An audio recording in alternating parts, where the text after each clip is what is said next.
Barchaga assalomu aziz do'stlar. Sizlar bilan Crystal Team YouTube kanali.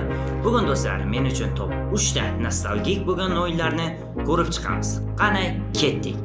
3-o'rin Annelins o'yini. Bu o'yin sandbox janrida bo'lib, siz turli xil qurollar bilan boshqa chuvalchanglarga qarshi kurashishingizga to'g'ri keladi. O'yin juda ham ko'p rejimlarda chiqarilgan va sizni zeriktirib qo'ymasligi aniq. 2-o'rin barchamiz bilgan Minecraft o'yini. Hali ham esimda. Bu o'yinda eski oppoq planshetimga yuklab mazza qilib o'ynab o'tirardim. Hattoki qotsa ham.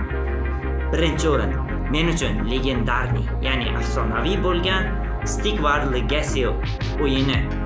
Bu o'yinni qo'shig'ini bitta eshitsam, barcha xotiralarim esimga keladi. Bu o'yinda hamma bosqichlarni, hamma rejimlarda mazza qilib o'tib ko'rganman. Shunchalik o'ynaganmanki, bu o'yinda ekspert bo'lib ketganman desak ham bo'laveradi. Siz uchun nostalgik o'yinlar qaysi biri? Yozib keting.